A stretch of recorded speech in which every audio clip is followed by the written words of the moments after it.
देखिए, मनरेगा रोज़गार देने की संसार की सबसे बड़ी योजना है और पिछले 2 दशकों से इसका बहुत ही सफलतापूर्वक इसको चलाया जा रहा था और पैसा सीधा गांव में पहुंचे, उस स्पिरिट से इस योजना को बनाया गया था। और हमारे दिवंगत प्रधानमंत्री जी मनमोहन सिंह जी के समय में ये योजना आई थी और गांव में लोगों को रोज़गार मिला और लोगों के काम हुए। लेकिन अब बीजेपी मनरेगा के शुरू से ही खिलाफ थी। इवन प्रधानमंरी जी ने भी ऐसे संकेत दिए थे कि वो मनरेगा को आगे नहीं चलने देंगे और धीरे धीरे उसी बात पे मसला पहुंच गया आके कि जब उन्होंने मनरेगा को समाप्त करने की शुरुआत कर दी। और जहाँ तक राष्ट्रपिता महात्मा गांधी जी का सवाल है, आज हमारी सारी कैबिनेट ने यहाँ पे धरना दिया है उनके प्रतिमा के सामने शिमला के ऐतिहासिक रिज मैदान पे। और इस बात का हम एज ए गवर्नमेंट भी, हिमाचल प्रदेश सरकार के नाते हम इस बात का विरोध कर रहे हैं कि मनरेगा को समाप्त नहीं किया जा सकेगा। वैसे तो भारतीय जनता पार्टी जो महात्मा गांधी जी की आइडियोलॉजी थी, जो सोच थी, उसकी शुरू से विरोधी रही है और उन पे ये मुख्य आरोप रहा है। और आज उन्होंने ये साबित ही कर दिया कि वो महात्मा गांधी की आइडियोलॉजी के खिलाफ हैं और उनका नाम खास तौर पे हिंदुस्तान से योजनाओं से हटाया जाए, तो ये कहीं भी सही नहीं है। महात्मा गांधी जी की प्रतिमाएं बहुत राष्ट्रों में लगी हुई हैं। आप जब देश विदेश में जाओ वहाँ भी उनकी आइडियोलॉजी को मान्यता है और उनकी प्रतिमाएं देश दुनिया में लगी हुई हैं। और हिमाचल प्रदेश में उनकी किसी योजना से नाम हटाया जाए, खैर उनकी हस्ती हटाना तो संभव नहीं है।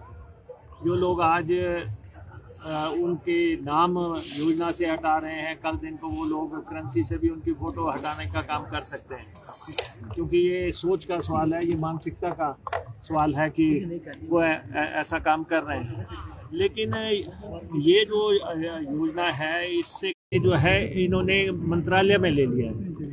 पहले डिमांड करती थी पंचायत और उनको पैसा आ जाता था, अब ये सप्लाई ड्रिवन हो गया कि वो जो मंजूर करेंगे बस उतना ही पैसा आएगा।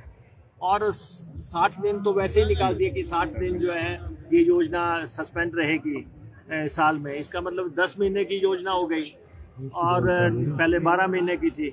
और उसके बाद जो गांव से शुरू होती थी उसकी बजाय ये जो है अब टॉप पे चली गई। टॉप में वो जो है नोटिफाई करेंगे कि ये काम होगा, तब जाके जो है गांव में काम शुरू हो पाएगा। तो राज्यों को कमज़ोर करने की लगातार नीति पे केंद्र सरकार काम कर रही है। लगातार उनकी सोच जो है अपने सेंटर को मजबूत करना और राज्य कमज़ोर करना है, और उस ताकि ठीक ढंग से पैसा राज्यों में ना पहुंचे। तो ये भी उसी की सोच का प्रतीक है कि राज्य कमज़ोर हों, आम आदमी के पास पावर ना रहे। और जो गांव में पावर देने की जो पंचायती राज की मूल स्पिरिट थी वो भी डिफीट हुई है। और मुझे नहीं लगता कि हिंदुस्तान में कोई भी पार्टी या कोई भी सरकार को किसी योजना से महात्मा गांधी जी का नाम हटाने की कोई ऐसी पहल करनी चाहिए थी। ये सही नहीं है, ये निंदनीय है और इसको देश के लोगों ने और प्रदेश के लोगों ने पसंद नहीं किया है। सर, कांग्रेस के राम का नाम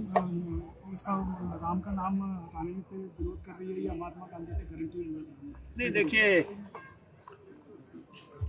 जहाँ तक भगवान राम जी के नाम का सवाल है, वो तो जो सबकी श्रद्धा उनके प्रति है वो तो एक अलग बात है और वो सब करते हैं।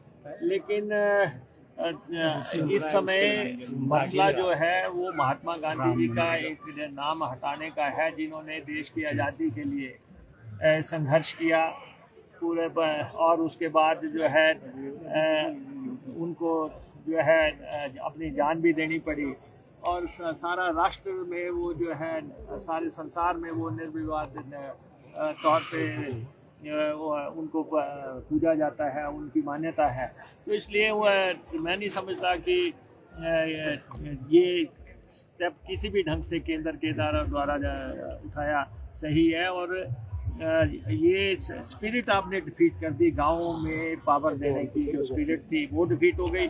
और साथ ही महात्मा गांधी जैसी एक शख्सियत उन पे प्रहार हो गया।